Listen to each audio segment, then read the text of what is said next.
aha tugiye kubagezaho aho Mariya yavukiye ucinjira mu irembo ryitwa y'intare Zion Gate.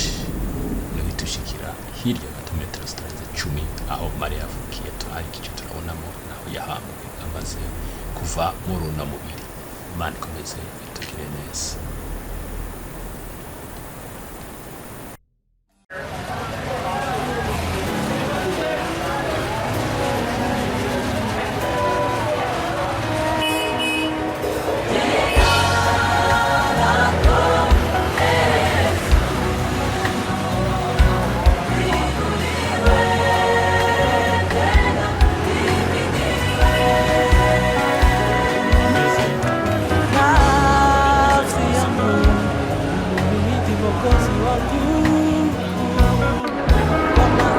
Rero kujemo niho Mariya yavukiye.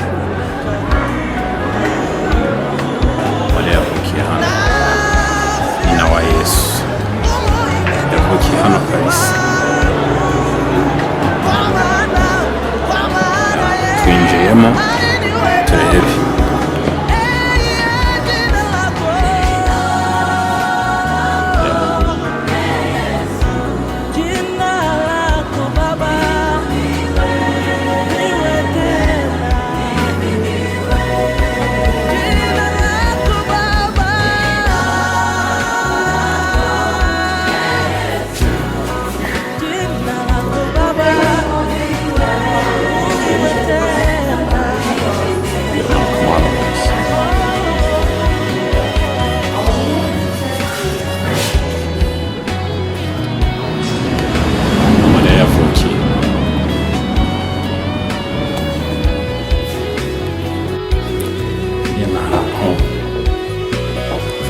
Kera rwose hameze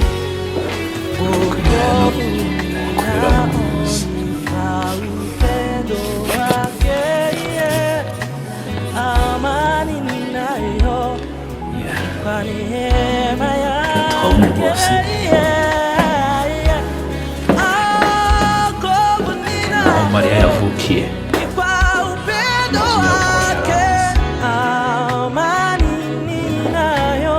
Kwa neema yake ndiyo maana nasema kuna Yesu. Jina lako Yesu, jina lako Baba,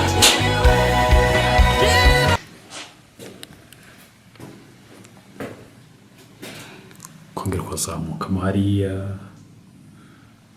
n'ahantu ntabwo habana no kuhavuga.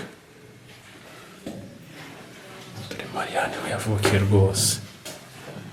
Muri inzu bavukiyemo abantu bakoreye Imana kera, kuva ngo umuntu ni virgin. Dore inzu zabo ko zari zimeze kandi bagakorera Imana neza rwose. Imana ikabishimira. Dore igisenge cyaho nari habamo abantu. Nari rwose ngo yinjemo habamo abantu barazamuka. Bano bakazamuka.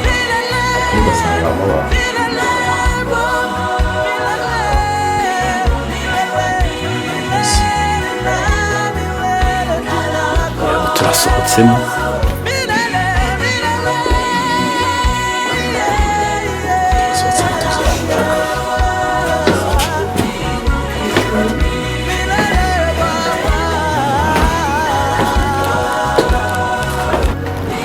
naho ni kumva tugeze ya Mariya umubyeyi wa Yesu.